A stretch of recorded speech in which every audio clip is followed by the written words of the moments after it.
하나님 아버지, 새로운 주님의 날을 저희에게 선사하시고 이 시간을 기억하여 나와 머리 숙여 예배드리게 하심을 감사드립니다. 아름다운 계절의 시간을 허락하여 주시고 그 시간 속에서 부활의 기쁨과 주님의 자녀됨을 맛보게 누리게 하여 주시니 정말로 감사드립니다. 이 세상에 들고 남 이루어져감이 모두 다 주님의 섭리 가운데 있음을 고백합니다. 저희가 주님의 은혜 아니면 하나님 앞에 서지 못함을 고백하오며 매 순간마다 알고도 모르고 짓는 일상의 죄를 용서하여 주시옵소서. 너무나 혼란스러운 지금의 때에 하나님의 자녀들로서 하나님께서 보고 듣고 계심을 기억하며 인간의 무지의 한계를 깨닫고 하나님의 긍휼하심에 의지하며 나아갈 수 있도록 인도하여 주시옵소서. 이 땅 대한민국을 사랑하여 주시사 복음의 씨앗을 뿌리시고 큰 부흥과 성장을 일으키셨사오니 지금 이 혼란스러운 순간에도 순전히 회개하며 정직한 마음으로 십자가 붙들고 다시 한번 일어날 수 있도록 기도의 자리, 말씀의 자리를 지켜 주님을 늘 만날 수 있도록 도와주시옵소서. 주님의 방법으로 그 시간에 합당한 통일을 허락하시고 지금 되어지는 일들에도 함께하여 주시사 악한 세력 틈타지 않게 하여 주시옵소서. 그리하여 북녘 땅에도 주님을 향한 진정한 찬양의 예배가 올려지는 기회의 축복을 내려주시옵소서. 홍천 땅에 전인교회를 세워주셨으니 성령이 살아있는 교회, 은혜 충만, 사랑이 가득한 교회로 이 지역의 모범이 되게 하여 주시고 예수 그리스도의 복음이 전해지는 교회가 되도록 도와주시옵소서. 이를 위해 애쓰시는 조영래 목사님 늘 주님이 곁에서 붙들어 주시고 목자 되심에 영육간의 큰 축복으로 함께하여 주시옵소서. 전인교회 모든 성도님들 어린 아기들에게 이르기까지 매일매일 주님의 사랑을 경험하며 큰 기쁨을 누리는 복된 삶들이 되도록 지켜주시옵소서. 또한 그 기쁨을 누리는 것뿐만 아니라 서로가 나누고 섬기는 주님의 제자의 길을 걸을 수 있게 서로를 돌아보며 늘 깨어있어 주님의 음성에 반응할 수 있는 능력의 축복을 더하여 주시옵소서. 또 몸과 마음이 아프신 분 계십니다. 하나님을 전적으로 의지하고 믿고 기다리며 회복되어지는 기적을 맛보게 하여 주시옵소서. 교회와 학교를 위해 보이지 않는 곳에서 늘 수고하여 주시는 분들을 기억하여 주시고 축복의 통로로 사용됨에 감사할 수 있게 하시고 그 삶 속에서 주님의 은혜를 경험할 수 있도록 복내려 주시옵소서. 또 주님의 손에 붙들린 전인기독학교를 위해 기도합니다. 주님의 나라 꿈꾸는 아이들을 기억하게 하여 주시고 주님이 책임져 주시사 이 학교를 통해 주님의 군사들이 양육되어 통일세대의 주역이 되는 귀한 통로로 자라날 수 있도록 도와주시옵소서. 그러기에 수고하시는 선생님들 지치지 않게 하여 주시고 각자의 삶의 자리에 주님 늘 동행의 기쁨을 맛보는 축복 또한 내려주시기를 간구합니다. 오늘 주님의 주신 주일입니다. 예배가 삶 속에 드러나는 시간들이 되게 하여 주시고 예배드리는 저희들 전하시는 목사님의 말씀을 통해 새 힘을 얻고 더욱 믿음 위에 단단해지는 주님의 제자가 되어지도록 도와주시옵소서. 이 시간 성령님 친히 찾아와 주셔서 하나님이 받으시기에 합당한 예배로 올려지기를 간구하오며 예수님 이름으로 기도드립니다.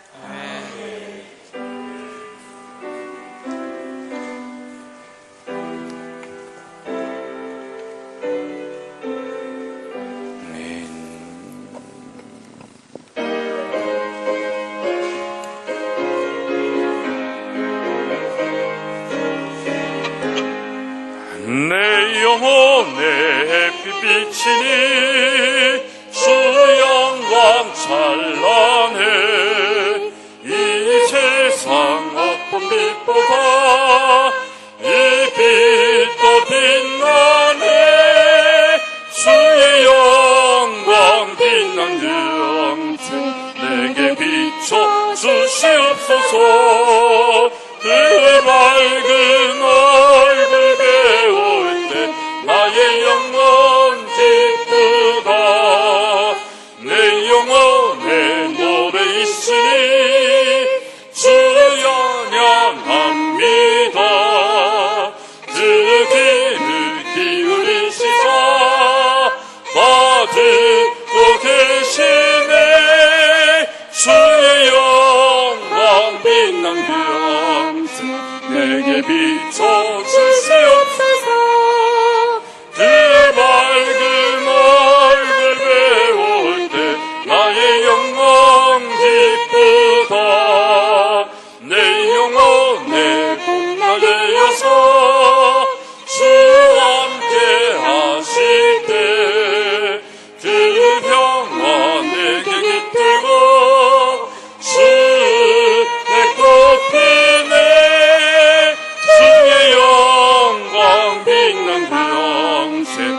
내게 비춰 주시옵소서. 그 밝은 얼굴 배울 때 나의 영혼 기쁘다. 내 영혼에 기락이 있고 그 소망 넘치네. 주 예수 복을 주시고 또 내려주시니 주의 영광 빛난 빛 내게 비춰 주시옵소서. 그 밝은 얼굴 배울 때 나의 영혼 기쁘다.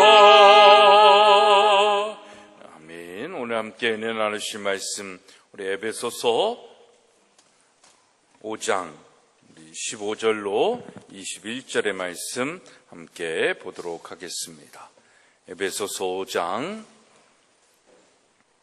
15절로 21절의 말씀 함께 봉독하도록 하겠습니다.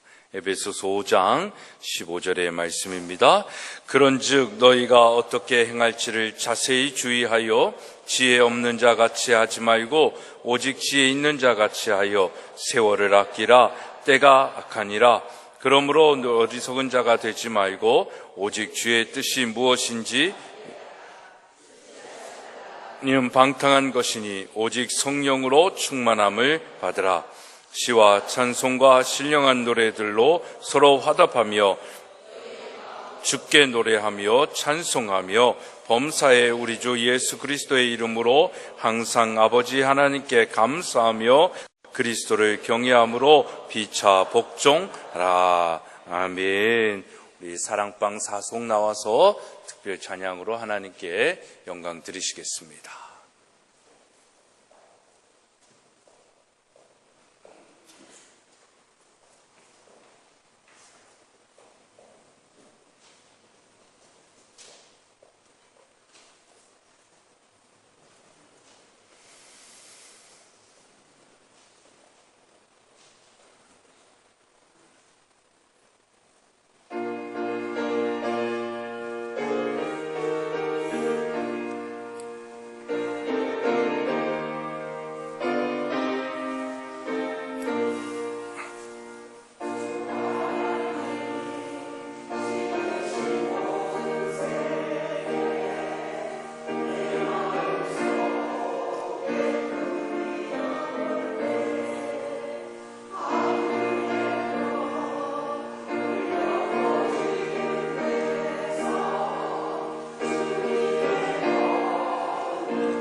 아멘. 아멘.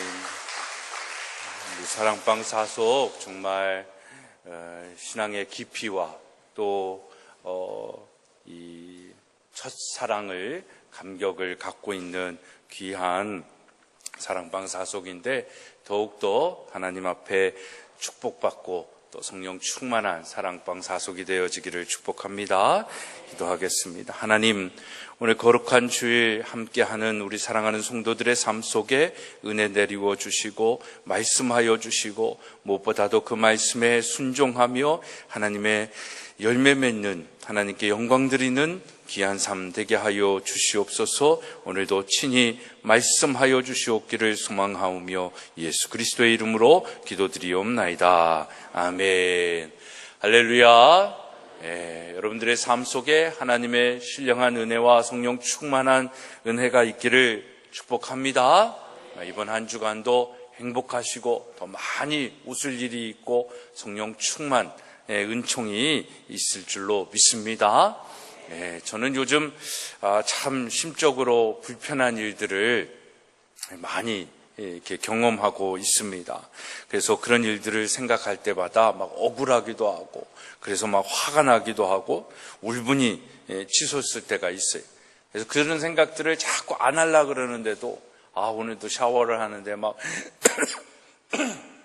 그 생각이 막 이렇게 나니까, 에이씨, 막 이러면서, 혼자, 막 누가 보면 저 사람 샤워하다 왜 저래? 막 그럴 수 있었을 텐데 막 속에서 막 그런 마음들이 일어날 때가 참 많이 있습니다.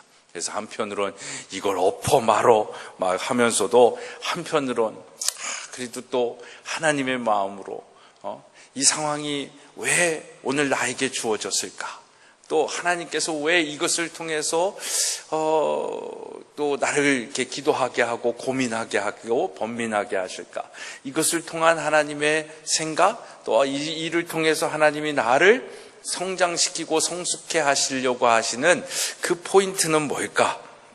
이런 것들을 또 생각하게 되어집니다. 그래서 정말 내 마음과 생각을 내려놓고 성령님이 이끄시는 대로 인도하시며 성령님께 길들여지는 그런 삶이 되어지기를 원합니다. 라는 기도가 되더라고요. 성령님이 이끄시고 인도하시는 대로 길들여지는 삶. 거기에 제 마음에 좀 이렇게 짠함이 오게 됩니다. 여러분들 하나님께 성령님께 길들여진다라는 것, 이것이 뭘까라는 것을 한번 생각하게 되어집니다. 사랑하는 여러분, 구원받은 우리가, 그렇죠? 잘 들리십니까? 네, 갑자기 마이크가 바뀌어가지고 당황했습니다. 네. 구원받은 우리가 추구해야 할 삶의 모습과 생각, 그것이 있다면 여러분 무엇이다 라고 생각을 합니까? 우리가 지난주에 성령 강림주일에 대해서 함께 나누고 생각했는데, 구원받은 자로서의 구원받은 삶, 그러니까 예수 그리스도가 여러분들의 죄의 문제를 다 사하여 주시고 구원하여 주심을 믿습니까? 네, 그것을 믿는 우리들은 그러면 어떻게 살아야 되는가라는 것에 대하여 생각하게 되어지는 것입니다. 그래서 구원받은 우리가 추구해야 할 삶의 모습과 생각은 무엇인가?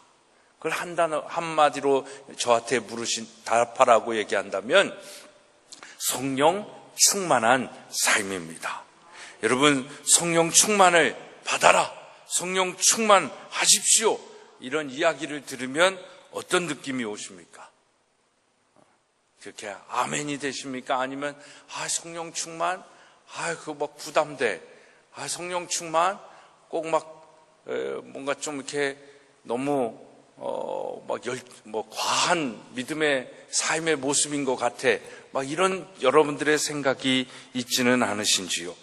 우리는 성령 받고 성령 충만한 삶에 대한 사실 이러한 오해를 가지고 있을 때가 많이 있습니다. 그래서 성령 충만한 삶이라고 하면 막 기도만 하고 방언하고 예언하고 병 고치고 그런 것으로만 생각할 때가 참 많이 있습니다. 그러니까 성령 충만한 사람들은 그렇게 살아가는 거고, 성령 충만한 삶의 역사, 그 은혜가 필요할 때는 필요하지만 평상시에는 저렇게 살아야 돼 라고 하는 그런 거부감, 그런 부담감을 가지고 있는 것이 또 우리의 생각일 때가 참 많이 있습니다. 그래서 성령 받고 성령 충만하다라는 것은 성령의 능력을 막 휘두른다라는 그런 의미로 생각하는데, 그런 것이 아니라 성령 충만하다라는 것은요, 내 생각과 말, 내 시간과 물질의 사용 등 내 삶의 모든 것이 성령님에 의하여 지배를 당하고 성령님에 의하여 이끌림을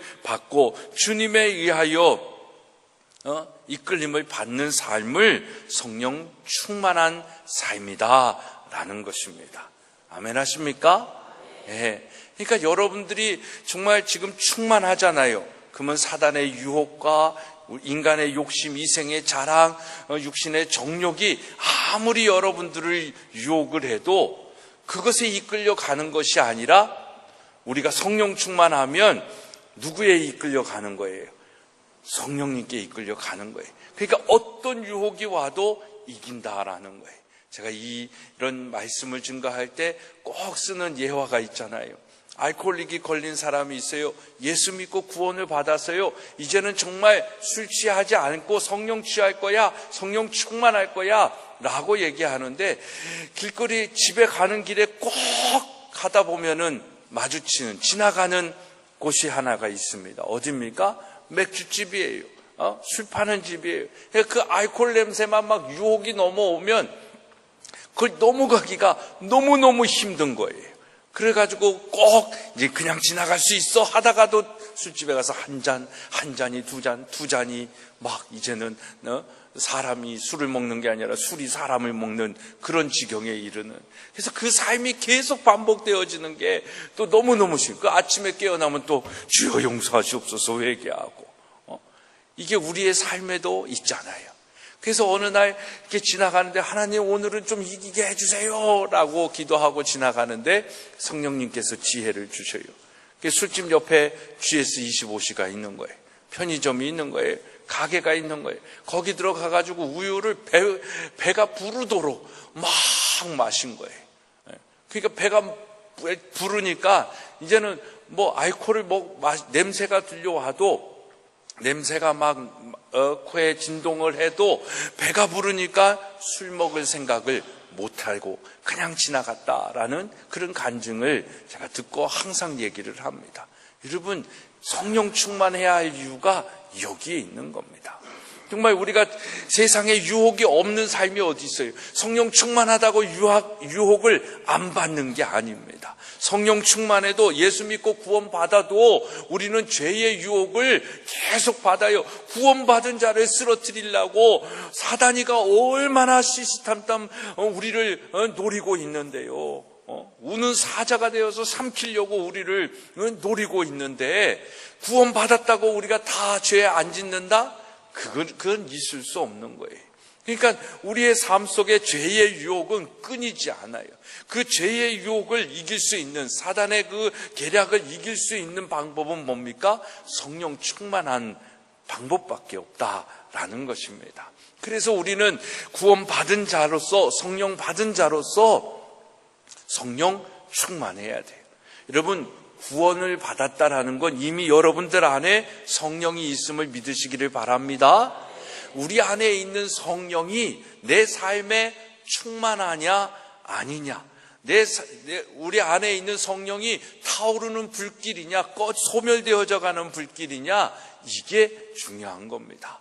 우리 안에 성령이 타오르고 충만하면 죄의 유혹이 어떠한 것이 올지라도 우리는 이겨낼 줄로 믿습니다. 그런데 그런 성령이 충만하지 않으면 50% 되고 90% 되고 99%가 돼도 사단은 침범합니다. 그러니까 이 물잔에 차고 흘러 넘치는 것이 충만이잖아요. 요만큼 찬 것도 충만하다라고, 가득 찼다라고 얘기할 수 있을까요? 아니다라는 거예요.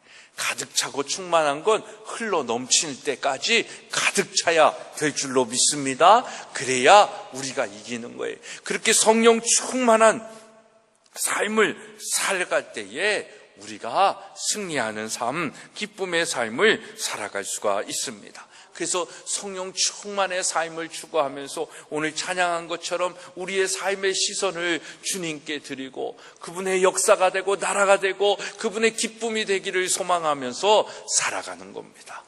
우리 아이들 교실에 가면 예수님이라면 어떻게 하실까라는 것이 써져 있어요. 그게 다른 것이 아닙니다. 예수님이라면 어떻게 하실까라는 것을 보면 성령의 충만함을 추구하는 거예요. 오늘의 지식 속에서도 오늘 배움 속에서도 정말 하나님의 이끌림 받고 하나님의 이끄시는 대로 순종하며 예수님처럼 생각하고 예수님의 다스림, 예수님의 인도하심 속에 내 삶을 전폭적으로 드립니다 라는 삶, 이 삶이 성령 충만한 삶인 것입니다. 그래서 성령 충만함이란 성령님이 주시는 생각과 마음으로 성령님과 교제하며 사귀고 동행하며 성령님의 임재 속에 친밀함으로 사는 삶. 제가 성령 충만의 삶을 정말 사모하는 마음으로 갖다 넣을 단어들은, 넣고 싶은 단어들은 지금 다 넣은 것 같아요.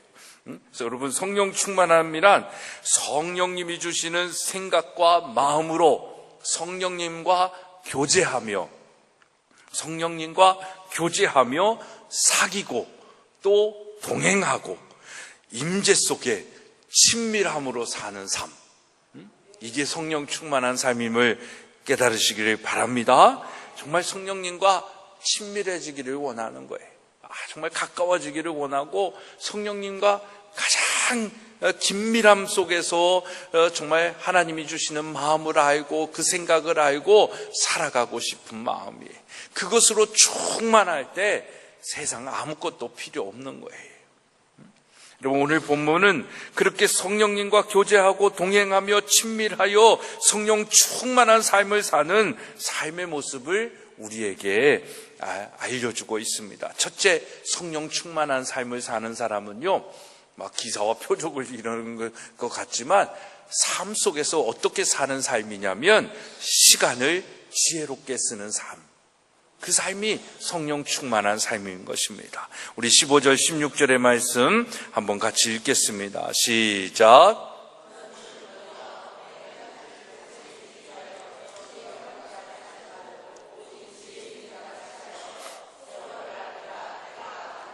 여러분, 이 구절에서 세월을 아끼라라는 말은 뭐겠어요? 시간을 아끼라라는 말입니다. 여러분, 성령 충만한 삶을 사는 사람들의 삶에는 게으름이라는 단어가 없습니다. 성령의 성품 속에, 성령의 성질 속에는 게으름이라는 게 없어요. 나태함이라는 것이 없어요. 그 게으름과 나태함의 증거는 어떻게 나오느냐면 시간을 그냥 잃어버리는 사람들, 시간을 아끼지 아니하고 정말 그냥 주어진 시간이라고 그냥 널브러지게 쓰는 사람들, 그런 사람들을 보면 그 사람들을 성령 충만하다라고 생각하지 못한다라는 것입니다. 왜냐하면 성령 충만한 사람이란 시간의 청지기 의식을 가지고 있는 사람입니다. 정말 우리 하국교회에 우리 일하시는 분들, 이렇게 섬기시는 분들을 보면 제가 그런 도전을 받을 때가 너무너무 많이 있어요. 그냥 주어진 시간에 우리는 뭐 꼭 8시간, 9시간 OECD가 기준을 정한 그 시간에 일하는 것만 일하고 그 나머지 시간은 일하지 말아야 된다는 인식들이 오늘 현대인들에게 얼마나 많이 있는지 몰라요. 근데 그것이 어떻게 보면 청지기적 우리의 시간 관리를 망각하게 만드는 그런 요소일 수도 있다라는 겁니다. 자칫 잘못하면 일하는 시간은 하루는 8시간만 일해야 돼 라는 생각들. 물론 그것이 뭐 노동의 시간을 얘기한다라고 얘기하지만 청지기적 사명을 가지고 있는 사람들은요, 우리에게 주어진 시간이 무엇이든지 간에 그 시간을 잘 관리하고 또 운영해 가지고 그것을 통하여 하나님의 나라를 이루고 하나님의 역사를 이루는 그 일들을 하는 것입니다. 그래서 우리의 삶 속에 이 세월을 아끼고 시간을 아끼는 것은 성령님이 주시는 지혜예요. 그래서 지혜 없는 자같이 하지 말고 지혜 있는 자같이 하라고 얘기하지 않습니까? 그 지혜를 가지고 있으면 1분 1초가 얼마나 중요한지를 아는 것이고, 내가 지금 쉬어야 할 시간인지 일해야 하는 시간인지, 내가 지금 가족과 함께 해야 할 시간인지, 지금 친구들과 함께 세상 속에서 있어야 할 시간인지, 정말 하나님의 영광을 위하여 할 시간인지, 쾌락을 즐기면서 살아야 할 시간인지, 이것을 분별할 수 있게 되어지는 겁니다. 그러니까 막 죽도록 일만 하라고 얘기하는 게 아니에요. 우리는 쉴 때도 쉬어야 할 지혜가 필요한 겁니다. 그런데 뭐냐면 그 분별력이 없는 거예요. 쉴 때 쉬고 일할 때도 쉬려고 하는 그 미련함이 우리 인간들에겐 있는 겁니다.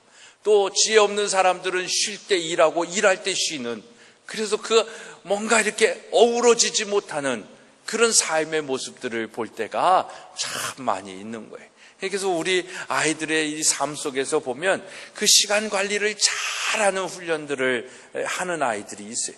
그런 아이들은 정말 그 시간에 10분 단위로 또 1시간 단위로 자기의 삶을 잘 조절할 수 있는 능력을 가지는 거예요. 그래서 우리 아이들은 이 플래너를 쓰잖아요. 근데 이 플래너를 쓰는 것도 일이 되는 아이들이 있어요. 그게 게으름이 되어지는 아이들이 있어요. 그 시간의 플래너를 통해서 자기의 시간을 지혜롭게 쓰는 방법들을 깨달아 아는 친구들은 아마 이 이후의 삶, 이 전인기독학교를 졸업한 이후의 삶 속에 그 시간의 플래너를 얼마나 중요하다라는 것을 알고 있고 경험했기 때문에, 한 번이라도 그것을 알기 때문에 이제 청년의 삶의 장년의 삶 속에 어렵고 힘들 때 시간을 쪼개서 사는 그런 지혜가 생기는 거예요. 저도 어떨 때는 여유가 있지만 어떨 때는 막 하루에 막 10건 막 약속이 생기고 왔다 갔다 해야 할 때가 있을 때는 분 단위로 막 그걸 할 때가 있어요. 그런데 참 기가 막히는 것은 뭐냐면, 그렇게 계획을 세우고 움직이잖아요. 그렇게 다 됩니다. 그리고 또 그게 안 될 때에는 그 시간 속에서 움직일 수 있는 지혜가 생기는 거예요. 그런 지혜를 가지고 하나님께서 우리의 삶 속에 정말 열심히 하나님에게 맡겨진 우리의 사명을 감당하게 해주시는 겁니다. 그러니까 이건요, 그냥 할 수가 없는 거예요. 피곤하고 나태하고 쉬고 싶다 하면 시간을 아끼고 말고 할 게 없는 거예요. 그냥 쉬는 거예요. 근데 성령이 우리의 시간, 우리의 삶을 주도하는 이가 내가 아니라 하나님이심을 고백하며 나아갈 때 성령 충만한 삶은 그 시간을 아끼고 내가 이 시간대에 무엇을 해야 할지를 알게 하심을 통하여 그것을 하게 하신다라는 것입니다. 여러분, 오늘날 많은 사람들이 돈은 아낄 줄 아는데 시간 아낄 줄은 모르는 거예요. 그러나 여러분, 시간 사실 우리는 잘 알잖아요. 돈보다 시간이 더 중요하다는 것을. 그런데도 시간은 우리에게 마냥 주어진 것처럼 생각해서 그냥 허비합니다. 근데 돈은 우리에게 주어진 건 있는 거니까 이걸 어떻게든 잃어버리지 않으려고 막 안달복달 하잖아요. 어떻게든 이걸 어떻게 하면 늘릴 수 있을까? 어떻게 하면 잃어버리지 않을 수 있을까? 그런 고민들을 하잖아요. 근데 우리는 시간에 대한 이런 고민들이 있어야 된다라는 겁니다. 정말 시간만 잘 활용하면 돈은 움켜쥐지 않아도 쏟아주시는 그런 축복이 있을 터인데, 그잖아요. 우린 건강 때문에 막 전전긍긍하지만 정말 시간을 잘 관리하면서 우리의 몸을, 건강을 잘 관리하면 건강 때문에 얽매여져 있을 필요가 없는 거예요. 그러니까 여러분, 성령 충만함으로 시간 관리하는 것이 얼마나 지혜로운지 모릅니다. 없어진 돈은 시간을 통하여 다시 벌 수 있지만 흘러간 시간은 다시 담을 수 없는 것입니다. 여러분, 시간 낭비는 돈 낭비보다 더 무서운 것입니다. 그래서 어떤 분은 성공의 90% 이상이 시간 관리에 달려있다라는 이야기를 하는 겁니다. 믿음의 삶 속에, 우리의 삶 속에 시간 관리가 얼마나 중요한지 몰라요. 여러분 성령 충만하여 세월을 아끼고 정말 지혜 없는 자같이 살지 말고 지혜 있는 자같이 살기를 주님의 이름으로 축복합니다. 두 번째 성령 충만한 삶은 주의 뜻을 온전히 따르는 자입니다. 우리 17절의 말씀 함께 읽겠습니다. 시작.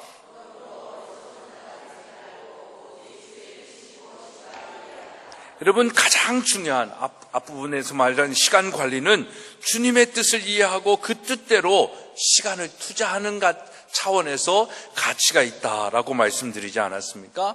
여러분 인생에서 시간을 많이 들여 노력하는 것보다 더 중요한 게 뭐예요? 그 시간을 아끼고 시간이 낭비되지 않게 하기 위해서 우리가 알아야 할 것은 뭐냐면 방향입니다. 막 열심히 달려나갔어요. 근데 그 방향이 잘못됐다라고 한다면 헛된 시간이 돼버리잖아요. 그러니까 우리의 삶의 목적을 아는 것이 너무너무나도 중요하다라는 것입니다. 그래서 오늘 말씀에 뭡니까? 어리석은 자가 되지 말고 오직 주의 뜻이 무엇인지를 이해하라.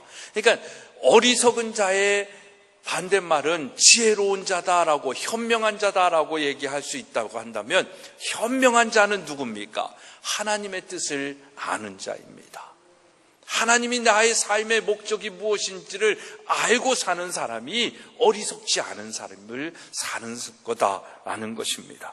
여러분 인생에서 그래서 시간을 많이 들여 노력하는 것보다 주의 뜻을 알고 주님의 목적대로 방향을 바로 잡는 것이 더 중요한 거예요. 그렇다라고 한다면 하나님의 뜻, 주의 뜻은 무엇입니까? 우리는 가끔 성령님이 지시하셨다라고 하면서 이상하게 주의 뜻을 생각할 때가 참 많이 있어요. 어떤 여인이 신문에서 보잉 747, 비행기 이름이죠. 보잉사의 747 그 기종을 타고 성지순례를 가세요라는 신문 광고를 봤다고 합니다. 근데 가고는 싶었는데 이 딸 아이가 하나 있었는데 고3이라는 거예요. 연희처럼 고3이라서 엄마 아빠가 놀러 가고 싶은데도 놀러 갈 수가 없는 그 상황이 되었다라는 거예요. 그래서 하나님의 뜻이 아닌가 이렇게 생각을 오락가락하고 있었는데 그러고 나서는 아침에 딱 이제 자고 일어나는데 디지털 시계에 숫자로 돼 있는 그 시계에 딱 일어나서 시간을 봤는데 7, 4, 7 7시 47분이라는 거예요. 이게 하나님의 뜻인가? 난 그럼 성지순례를 가야 되는가? 막 이런 생각을 하게 됐다라는 것입니다. 여러분 웃자고 하는 소리지만 그런 신앙은 바른 신앙이 아니라는 것입니다. 그런 게 바로 미신적인 신앙이에요. 그렇죠? 하나님의 뜻을 우리가 여러분 어떻게 잘 알 수 있을까요? 마음을 열면 하나님의 뜻을 아는 것은 그다지 어렵지 않습니다. 왜 우리가 하나님의 뜻과 내 뜻의 갈등선상에 서는 줄 알아요? 하나님의 뜻을 알면서도 내 욕심을 버리지 못하는 거예요. 나의 뜻은 결국 뭐예요? 나의 욕심이다라는 겁니다. 하나님의 뜻대로 순종하지 못하는 건 나의 욕심이 아직도 나를 붙잡고 있다라는 것입니다. 그래서 하나님의 뜻을 가장 잘 알 수 있는 기초적인 틀이 되어지는 건 뭐예요? 제가 여러분들에게 매번 말씀드리는 마태복음 6장 33절의 말씀입니다. 먼저 그의 나라와 그의 의를 구하라. 먼저 우리의 삶 속에 내 생각, 내 뜻에 먼저 두는 것이 아니라 하나님의 생각과 하나님의 뜻에 먼저 두는 겁니다. 그러면 하나님의 뜻을 우리는 이해할 수 있고 받아들일 수 있어요. 근데 이것이 하나님의 뜻인가 아닌가 갈등하는 이유는 뭐예요? 내 생각이 있기 때문에 그래요. 내 뜻이 있기 때문에 그래요. 내 생각과 내 뜻은 좋게만 해서 생각과 뜻이지 그냥 진짜 액면 그대로 얘기하면 내 욕심이에요. 하나님의 비전보다 내 욕심이 더 앞서기 때문에 우리는 하나님의 뜻에 순종하지 못하고 날마다 갈등하고 있는 거예요. 그래서 하나님의 뜻을 우리가 생각하면서 나아가는 것은 단 거 아닙니다. 먼저 그의 나라와 내 욕심을 내려놓고 하나님의 생각, 하나님이 원하시는 게 뭘까를 생각하면 쉽게 나오는 거예요. 하나님의 생각은 뭐예요? 서로 사랑하는 거예요. 근데 사랑하지 못하는 내 마음의 욕심이 있어요. 왜냐하면 내 안에 아픔이 있고 내 안에 좌절이 있고 내 안에 억울함이 있기 때문에 이런 마음들이 사랑하지 못하는 마음을 붙잡는 거예요. 그러니까 먼저 생각하는 것을 행하면 되는 거예요. 뭘까요? 하나님이 우리에게 주신 뜻, 사랑하라 그러면 먼저 사랑하면 되는 거예요. 근데 그걸 우리가 못하고 있는 겁니다. 그리고 요즘 또 우리가 철로역정을 통해서 자주 얘기하는 하나님의 뜻은 좁은 문으로 들어가는 겁니다. 우리는 편한 길, 좁은 넓은 길, 잘 닦여진 길만을 가기를 원하잖아요. 하나님 축복해 주셔서 나에게 고난 없게 해주세요. 잘 닦아진 그 축복을 내게 주세요라고 얘기하잖아요. 근데 하나님은 한 번도 우리에게 그런 거를 이루어 준 적은 없으신 것 같아요. 좁은 길로 가라, 좁은 문으로 들어서라. 그 길을 갔을 때에 너의 삶에 형통함이 있다, 너가 구원을 얻을 수 있다, 천국으로 들어갈 수 있다. 그러니까 하나님의 형통, 하나님이 우리를 축복해 주시는 건 뭐예요? 천국으로 가게 하는 길이에요. 근데 우리는 하나님께 받고 싶은 축복이 뭐예요? 이 땅에서 부자 되는 거잖아요. 이 땅에서 고통 없는 거잖아요. 이 땅에서 자녀들이 잘 되는 거잖아요. 하나님은 고통을 통해서든 어떻게든 우리를 천국으로 이끌고 싶은데, 우리 아이들의 실패를 통해서도 어떻게든 우리 자녀들이 천국 가는 믿음의 구원받은 자가 되어지기를 원하는데, 우리는 자꾸 다른 길만 생각하면서 하나님 도와달라고 기도만 하고 있는 거예요. 그 기도를 들어주실 수 있겠냐라는 거예요. 그러니까 하나님의 뜻을 구하는 것, 이것은 우리의 삶의 우선순위를 십자가에 두는 겁니다. 그리고 그 십자가를 지려는 삶이 바로 하나님의 뜻인 겁니다. 그처럼 하나님의 뜻을 따라 십자가를 지고 살려고 한다면 우리에게는 어떤 화려한 능력과 은사는 없어도 하나님 보시기에 가장 성령 충만한 삶인 것입니다. 성령 충만하지 아니하면 십자가가 보이지를 않아요.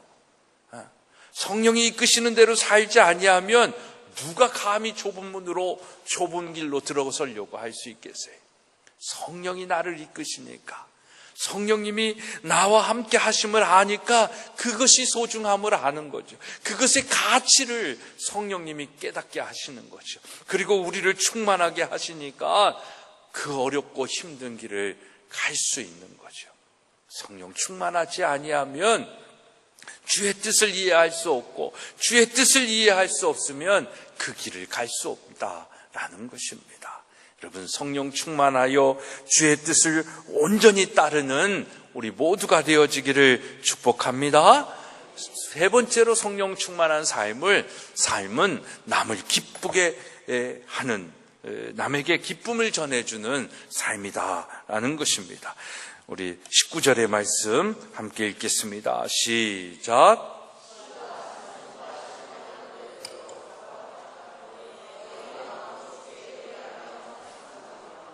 여러분, 이 말씀은 단순히 노래하고 찬송하라는 것이 아닙니다.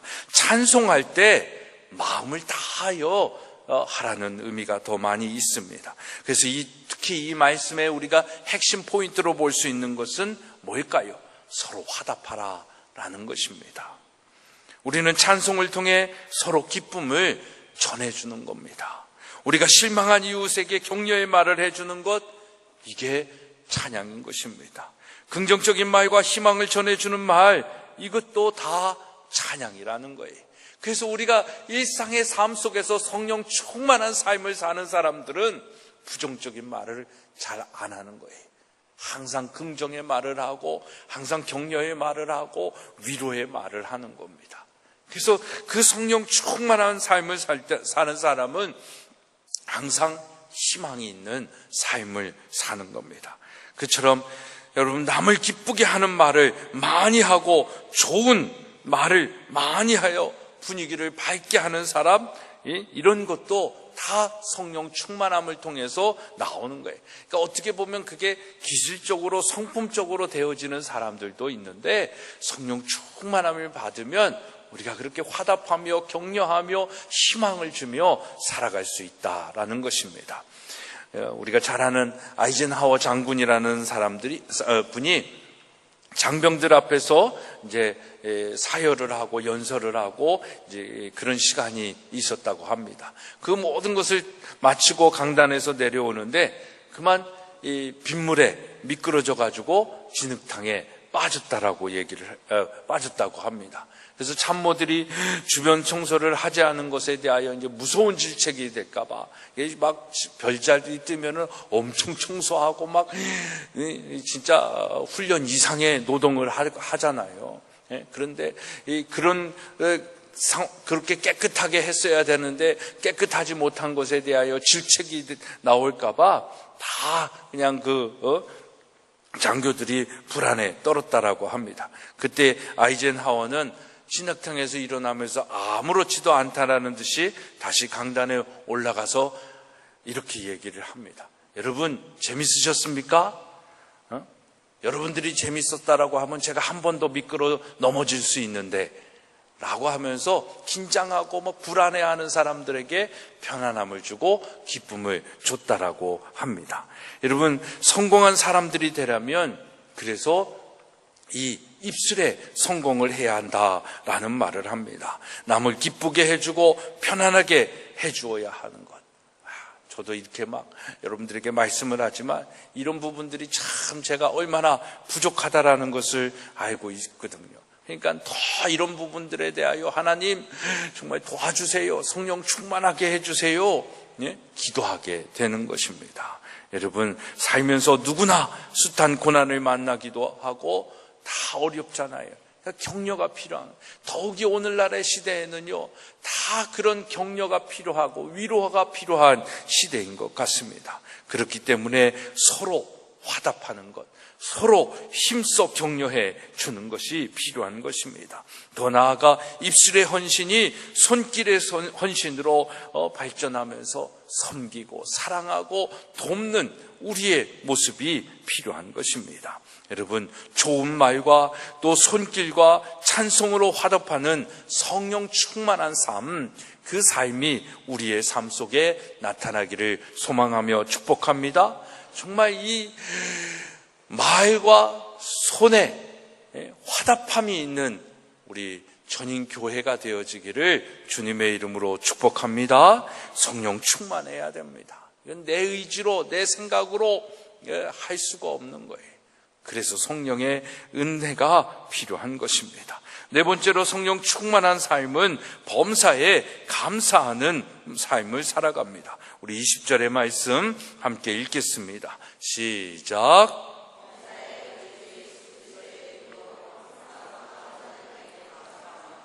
여러분 성령 충만의 가장 뚜렷한 특징 중에 하나는 감사의 삶인데 어떤 감사에? 범사의 감사입니다. 여러분 사람이기 때문에 어떤 일을 당하면 막 불평불만이 나올 때가 있죠. 저도 얼마나 그런 일들이 많은지 몰라요. 그러나 또 그런 불평불만이 더 나아가면 원망이 되어지기도 하고 그 원망 속에서 다른 사람들에게 막 섭섭병이 들잖아요. 그래서 또 시험 들었다라고 하고 상처받았다라고 얘기 많이 하잖아요. 그렇죠? 정말 여러분 믿음 안에서 성령 충만해서 시험 들지도 말고 또 상처받지도 말고 섭섭마귀가 물러가는 여러분들의 믿음이 되기를 축복합니다. 진짜 섭섭마귀가 있어요. 그 마귀는 좀 몰아내야 되죠. 여러분 정말 그런 이 불평과 원망과 섭섭한 생각들을 몰아낼 수 있는 가장 강력한 무기가 있다면 뭘까요? 감사임을 믿으시기를 바랍니다. 여러분 감사의 축복은 이루다 말할 수가 없습니다. 감사는 모든 관계를 견고하게 만드는 거예요. 오늘날 사실 잃어버린 우리의 좋은, 우리나라가 가지고 있는 좋은 미풍이라고 해요. 풍속이라고 할까요? 마음이라고 할 거예요. 이 감사의 마음이 사라져 버렸어요. 그래서 감사하면 뇌물로 인식이 돼버리는 그런 세상이 돼버렸어요. 뭐 김영란법이다 뭐다 해가지고 이제는 감사의 마음을 표현하고 싶은데 표현했다 하는 이게 뇌물이 돼버리고 이게 그걸 받은 사람이나 준 사람이나 다 벌을 받게 되어지니까 표현하기가 참 힘든 세상이 돼버렸어요. 말로 표현하고 글로 표현하면 되지, 물론 그렇지요. 그런데 그런 문화 속에, 그런 정책 속에 감사하고자 하는 마음들마저도 우리가 굉장히 없어지는 그런 세상이 돼버렸다라는 것입니다. 여러분, 감사는 어떻게 보면 우리의 관계를, 모든 것을 아름답게 만드는 겁니다. 계속 감사하면 정말 사고와 가치관이 긍정으로 변하고 믿음과 소망과 사랑도 점점 커지게 만드는 것이 감사의 마음이에요. 그래서 범사에 감사하라고 말씀하시는 겁니다. 감사는 최고의 영적 화장품이다, 이렇게 표현하는 분도 계시더라고요. 그만큼 감사하면 여러분들의 얼굴이 예뻐진답니다. 여러분, 감사는 최고의 영적 자본이다. 감사하면 성공한다라고 얘기합니다. 감사는 최고의 영적 교육이다라고도 얘기합니다. 불평하면 인생이 퇴보하고 계속 미성숙한 상태로 있게 되지만 감사하면 인생이 전진하게 되고 점점 성숙하게 되어지는 거예요. 그러니까 감사하는 사람들은, 작은 것 하나에도 감사하는 사람들은 그 감사 속에 긍정의 마음이 나오고 그 긍정의 마음이 가능성이 되고 그 가능성으로 도전하니까 열매가 되어지는 겁니다. 그래서 감사는 최고의 영적 보약이기도 한 것입니다. 감사하면 젊어집니다. 감사는 최고의 영적 치료약입니다. 감사하면 기뻐지고 병도 치유되고 건강도 되찾는 거예요. 그러니까 여러분들의 입술에 불평을 몰아내고 여러분들의 입술에 감사가 차고 흘러 넘치도록 하기를 주님의 이름으로 부탁합니다. 그렇게 되면 감사는 최고의 영적 항암제가 되는 겁니다. 감사하면 암세포도 꼼짝 못하고 죽습니다. 감사는 최고의 영적 진통제입니다. 감사하면 고통이 사라집니다. 감사는 최고의 영적 수면제입니다. 감사하면 불면증도 사라집니다. 감사는 최고의 영적 방부제입니다. 감사하면 영혼이 부패되는 것을 막을 수 있습니다. 범사에 감사하면, 그래서 마귀와의 두려움 속에서 벗어날 수 있는 거예요. 싸움에서 승리할 수 있는 겁니다. 여러분, 감사의 삶을 통하여 여러분들의 삶이 성령 충만한 삶임을 나타내 보이시기를 주님의 이름으로 축복합니다. 여러분, 이 세상의 진짜 부자는 누구입니까? 그런 차원에서 범사에 감사하는 사람입니다. 재벌이라도 불평하며 살면 영적인 가난뱅이고, 가난해도 감사하면 부자로, 영적인 부자로 사는 겁니다. 근데 요즘 현대인들에게 이런 얘기를 하면 나는 영적으로 가난해도 육적인 부자를 선택하겠습니다, 이럴지도 모르겠어요. 그러니까 이 땅에 정말 생각들이 얼마나 타락하고 세속화되어져 있는지를 알 수 있는 모습 아니겠습니까? 여러분, 불평하면 받는 것도 점차 사라지지만 감사하면 받는 것이 점점 많아지는 것입니다. 어려운 일이 생기면 그때 가장 먼저 찾아야 할 것이, 그래서 어떤 의미로 보면 감사합니다. 고통 속에서도 감사할 수 있는 이 성령 충만함을 여러분들이 소유하기를 주님의 이름으로 축복하며 부탁합니다. 여러분, 정말 사실 어려운 일이 있어도 성도는 감사할 충분한 조건이 있잖아요. 가난하고 뭐가 일이 안 되고 불편해도 우리에게 감사할 조건이 있습니까, 없습니까? 그게 있다니까요. 그게 여러분들의 입술에 고백이 되어야 되고, 다 이뤄도 예수님 한 분으로 만족할 수 있는 여러분들의 고백이 되어야 되는 겁니다. 그래서 제가 말씀드리잖아요. 우리는 상대적 행복, 상대적 감사를 쫓으면서 사는 것이 아니라 절대적 감사로 살아가는 거예요. 그 절대적 감사가 누구입니까? 예수 그리스도예요. 그 절대적 감사의 이유를 아는 사람에게 하나님이 복을 주시는 거예요. 형통케 해주시는 거예요. 그 절대적 감사의 이유도 모르는 사람에게 돈을 줘봐요. 그건 오히려 성령 충만을 까먹게 되어지는 겁니다. 정말 절대적 감사의 그 이유를 아는 자에게 하나님이 권력도 주시고 물질도 주시고 이 땅의 모든 은혜를 주실 때에 그를 통해서 이 땅에 하나님의 나라가 이루어지지 않겠습니까? 여러분, 상대적 행복에는 만족이라는 것이 없어요. 만족이 없으니까 감사가 없지요. 그렇지만 절대적 감사에는 만족함이 있습니다. 그래서 많은 사람들이 찬양에 나 주님만 그러는 거예요. 그 사람들이 그냥 찬양의 가사가 쓴 것이 아니라 그 삶 속에 그 주님만으로 만족한, 나 무엇과도 주님을 바꾸지 않으리, 다른 어떤 은혜 구하지 않으리. 그건 이미 그 사람이 절대적 구원의 그 은혜가 무엇인지, 감사의 조건이 무엇인지를 경험한 것이죠. 그걸 우리에게 함께 노래하는 거예요. 근데 우리는 가사만, 그 음률만을 읊고 있으니까 그게 뭔지를 모르는 거예요. 근데 그 의미를 아는 사람은 그 찬양의 깊이와 그 찬양의 그 내용이 무엇인지를 내 고백으로 할 수 있는 거예요. 그때 눈물이 나는 거죠. 그때 마음에 감동이 오는 거예요. 여러분, 그런 정말 절대적 감사의 이유를 알고 그 고백을 할 때 여러분들이 이 땅에 손에 잡히는 것이 없고 뭐 되는 일이 없는 것 같은 속에서도 기뻐하고 감사할 수 있는 삶, 성령 충만한 삶의 은혜를 누리시기를 주님의 이름으로 축복합니다. 여러분, 그 은혜가 족함을 알아야 되는 거예요. 그에게 하나님에게, 그 사람에게 하나님이 30배, 60배, 100배의 축복을 주시는 겁니다. 그러면 그 축복은 진짜 하나님의 정말 이 사단에 장난하지 못할 축복이 되어지는 거예요.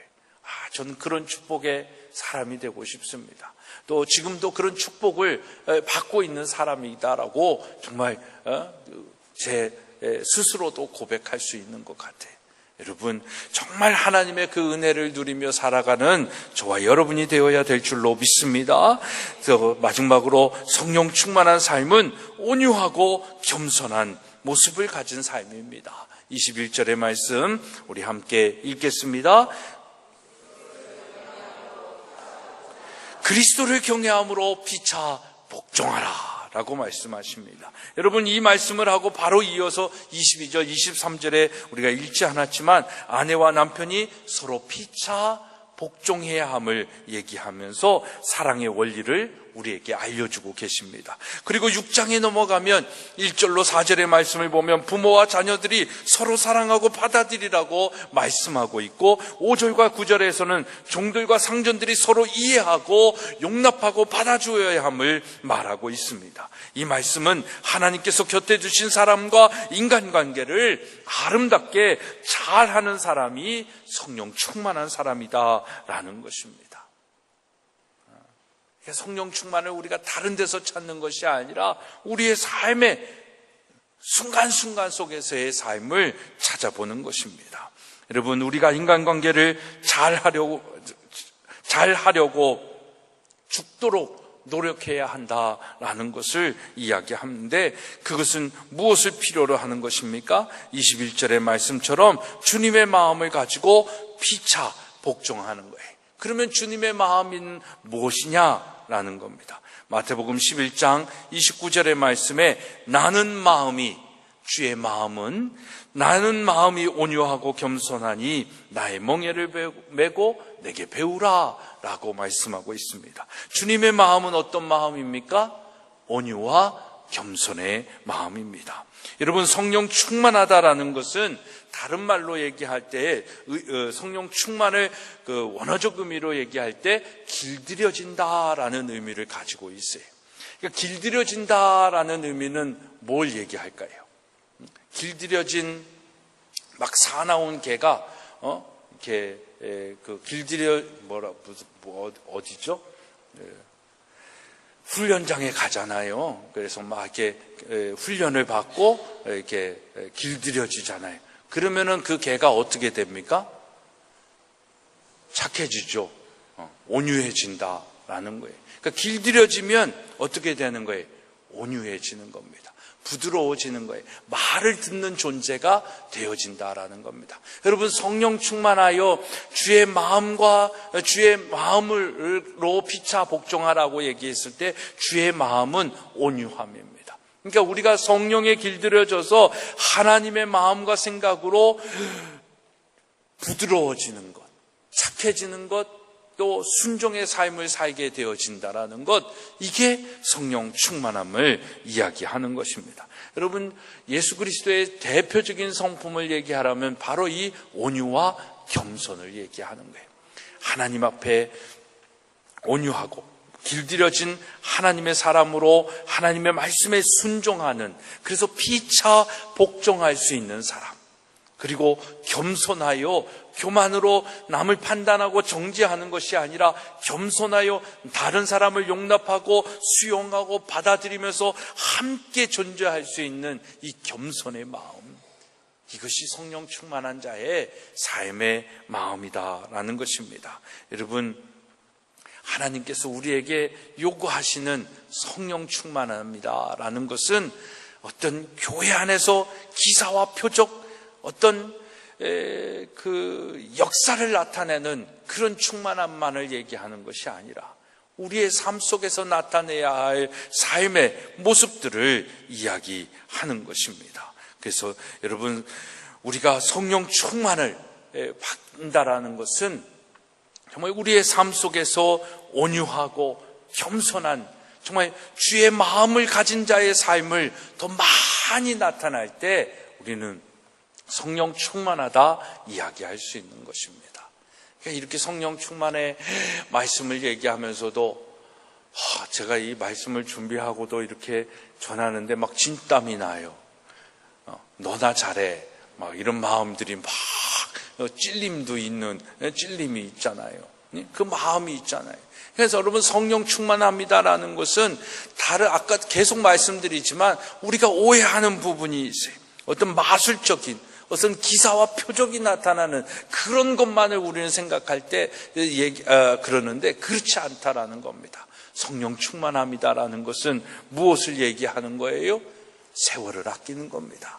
우리에게 주신 시간을 아끼는 것입니다. 그리고 주의 뜻을 온전히 따르는 것입니다. 그리고 또 뭐 하는 거예요? 범사에 감사하고 남에게 기쁨을 주는 것입니다. 그리고 주의 마음을 가지고 온유와 겸손을 가지고 살아가는 거예요. 살아가는 겁니다. 살아가는 겁니다. 살아가야 하는 것이에요. 이게 성령 충만한 거예요. 그래서 여러분, 성령 받고 막 방언사 막 이런 거, 그것도 하나님이 주시지만 진짜 성령 충만한 삶을 이렇게 살아가자라는 겁니다. 이게 오늘 우리에게 주시는 하나님의 메시지인 것입니다. 성령 충만함을 다른 어떤 영적인 현상으로만 생각하지 마십시오. 여러분들의 시간 속에서 하나님을 인정하며 살아가야 되는 것이고요, 여러분들의 뜻을 온전히 따르는 것이 아니라 하나님의 뜻을 온전히 따르는 자입니다. 나의 기쁨과 만족을 위하여 사는 삶이 아니라 다른 사람과 더불어 그 기쁨을 누리고, 나의 기쁨의 만족이 아니라 다른 사람에게 기쁨을 주는 삶, 이게 성령 충만한 삶이에요. 그리고 불평과 불만해 가지고 꿍시렁꿍시렁 하면서 사는 것이 아니라 정말 범사의 어떤 상황 속에서도 감사하며 사는 삶이에요. 무엇보다도 주님의 성품, 온유와 겸손으로 성령님께, 하나님께 길들여진 우리의 삶, 나의 교만, 인간이 가지고 있는 하나님처럼 되겠다라고 하는 이 교만의 생각을 버리고 십자가의 사랑, 그 사랑을 아는 사람처럼 우리도 헌신하고 희생하며 남을 섬기며 사는 삶, 이게 성령 충만한 삶인 것입니다. 우리 전인교회에 속한 모든 사랑하는 성도님들은 이런 삶을 살아가기를 주님의 이름으로 간절히 소망하며 축복합니다. 여러분, 성령 충만한 삶을 다르게 표현하면 뭐라고요? 길들여진 겁니다. 하나님께 길들여진 여러분들의 삶이 되어지기를 주님의 이름으로 축복합니다. 기도하겠습니다. 하나님, 정말 성령님과 친하고 싶습니다. 성령님과 긴밀한 교제 속에 하루하루 예수님처럼 살아가기를 원합니다. 정말 기쁨을 주고 감사하며 정말 하나님께서 우리에게 맡겨진 그 사명을 감당하며 세월을 아끼며 살아가기를 원합니다. 주여, 우리의 마음속에 성령의 기름을 부어주시고 성령 충만케 하여 주셔서 정말 날마다 이 성령의 삶을 살아내는 저희들 되게 하여 주시옵소서. 오늘도 주의 말씀으로 길들여진 우리의 삶, 그래서 세속의 때를 벗어버리고 죄의 생각을 벗어버리고 앙탈 부리고 아직도 갈등하고 있는 우리의 모습을 벗어버리고 온전하고 온유하고 또 겸손함으로 살아가는 우리 모두가 되게 하여 주옵소서. 예수 그리스도의 이름으로 기도드리옵나이다. 아멘.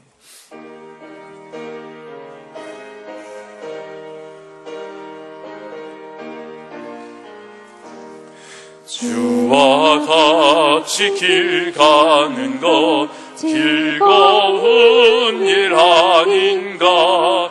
우리 주님 걸어가신 발자취를 밟겠네. 한 걸음 한 걸음 주 예수와 함께 날마다 우리 걸어가리. 어린아이 같은 우리 미련하고 약하나 주의 손에 이끌리어 생명길로 가겠네.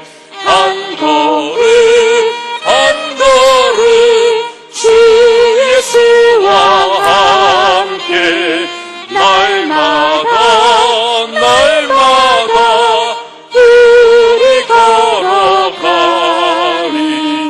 꽃이 피는 들판이나 험한 골짜기라도 주가 인도하는 대로 주와 같이 가겠네.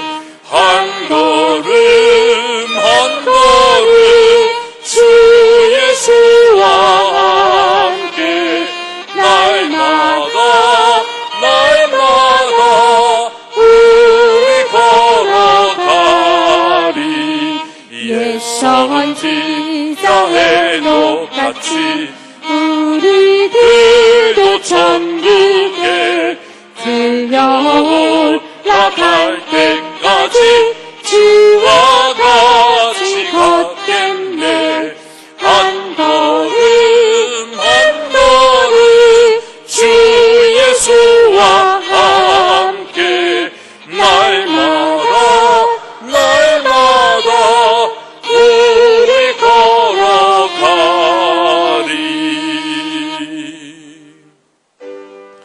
모든 것이 주께로부터 왔으니 이 예물을 주께 드리나이다.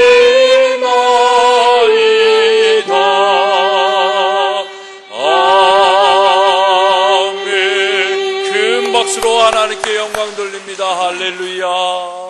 아멘. 11조 예물 이은주 집사님, 신원선 이명수 권사님 가정, 이솜씨 선생님, 개창현 집사님, 박충호 양인서 집사님 가정, 박경옥 김진숙 장로님 가정에서 드리셨습니다.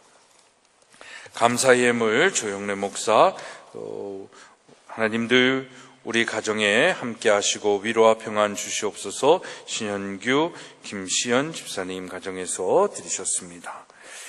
이재현 집사 치료와 회복의 은혜 허락하셔서 구원의 감격으로 부르심 자리에 순종할 믿음 주시니 감사합니다. 권복순 목사님, 하나님의 은혜와 사랑들 감사드립니다. 구중한 안명숙 권사님 가정, 주님의 예비하심과 은혜 감사하여 박은배 박영신 집사님 가정 늘 베풀어 주시는 은혜와 사랑 감사합니다. 이상금 권사님, 모든 일에 역사하시는 하나님께 감사하여 개창현 집사님, 5월 한 달도 주님의 크신 은혜 주신 크신 은혜 진심으로 감사하며 김영환 김영옥 집사님 가정 언제나 함께하여 주신 은혜 감사하여 김은혜 집사님, 또 박선아 집사님, 최백규 권사님, 이재현 집사님, 양호인 권사님, 한정관 집사님, 이강목 강순자 권사님 가정, 김미화 목사님 무명으로 감사의 예물 드리셨습니다. 장학의 예물 조영래 목사, 손은교 권사님, 최백규 권사님, 박경욱 장로님, 일천번제 양양욱 집사님, 권경숙 권사님, 건축의 예물 박경욱 장로님, 권경숙 권사님 드리셨습니다. 그 외 많은 분들이 주일 헌금으로 예물 드리셨습니다. 기도하겠습니다. 하나님 감사합니다. 오늘도 주의 전에 나와 성령 충만한 삶을 소망하게 하여 주시고 또 그 삶의 지혜를 깨닫게 하여 주신 줄로 믿습니다. 우리의 이번 주 한 주간의 삶 정말 성령 충만한 삶으로 살게 하여 주시옵소서. 지난 한 주간 또 지나온 시간 속에 우리에게 베풀어 주신 은혜 감사하며 각각의 예물을 드립니다. 하나님, 이 예물을 바치는 그 믿음의 손길 위에 축복하여 주시고 삶의 현장 속에 30배, 60배, 100배가 차고 100배의 열매가 차고 흔들어 넘치도록 있게 하여 주시옵소서. 하나님, 우리의 삶 속에 드리는 감사의 제목과 또 여러 가지 기억하며 드리는 주님 앞에 드리는 우리의 믿음의 고백들 하나님 기억하여 주시고 더 큰 은혜로 나타나게 하여 주옵소서.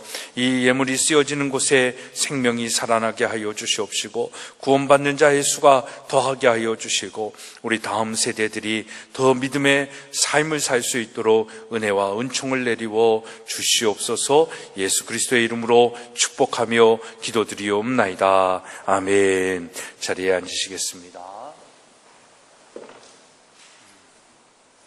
광고의 말씀 드립니다. 5월 마지막 주 보내고 있습니다. 여러분들 정말 우리가 가정의 달로 또 기념하며 많은 시간들을 함께 보내고 있는데 여러분들 기억해야 할 사람들 또 축복해야 할 분들 기억하면서 이 한 주간 잘 마무리해 주시기를 부탁을 드립니다.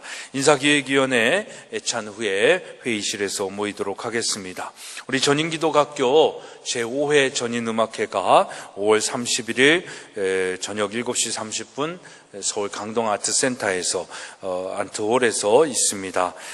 지난 했던 장소인데 우리 사랑하는 성도님들 함께 하실 분들 또 참석해서 자리를 빛내주실 분들은 오후 6시까지 교회로 오시면 차량으로 함께 이동하도록 하겠습니다.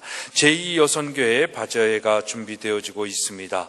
6월 3일에 있는 우리 제2여선교회 바자회 여러분들 집에 두고 계신 물건들 함께 나눌 만한 물건들 있으시면 모아주시고 함께 나눌 수 있도록 해주시면 좋을 것 같습니다. 다음 주 주일날 하니까 토요일까지 교회에 또 사무실로 행정실에 가져다 주시면 여선교회에서 잘 준비해서 할 수 있으리라고 생각이 됩니다. 제1여선교회 기도회 6월 2일 오전 10시에 교회에서 있습니다. 우리 함께 참여하여 주셔서 정말 나라와 민족을 위해서 교회를 위해서 또 우리 가정들을 위해서 많이 기도해 주시기를 부탁을 드립니다. 다음 주 각 선교회 원례가 주일 예배 후 선교회별로 있겠습니다. 근데 이 좀 바자회랑 겹쳐서 어떻게 될지 모르겠네요. 하여튼 잘 조절을 하셔서 선교회별로 원료회 해 주시기를 부탁을 드립니다. 지난주에 우리 교회 성도 새로 오신 성도님이시죠? 우리 박을래 성도님 함께 오셔서 오늘도 예배하고 있습니다. 여러분들 가족으로 더 많이 환영해 주시고 함께 해 주시기를 부탁을 드립니다.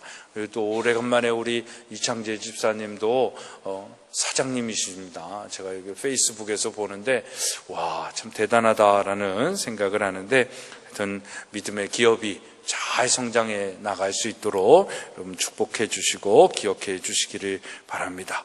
이제 다 같이 일어나셔서 우리 회 찬양하시고 축도함으로 오늘 예배 마치도록 하겠습니다.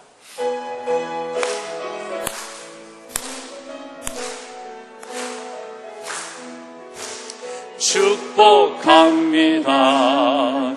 주님의 이름으로 축복합니다.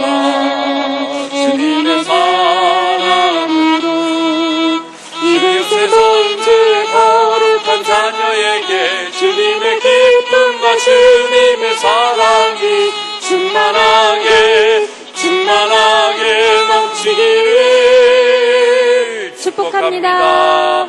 God bless you.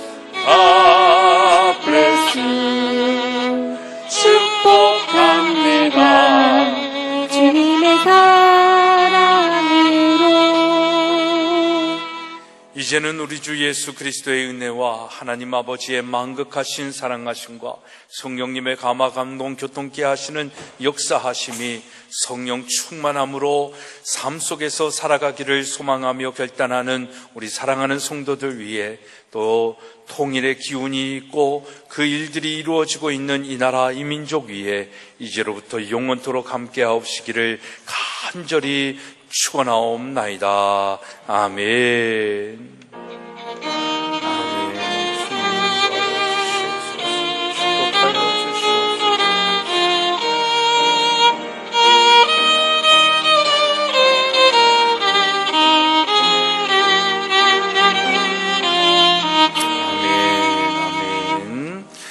이상으로 주일 예배를 모두 마치겠습니다. 다 내려가서 함께 식탁으로 교제하기 원합니다.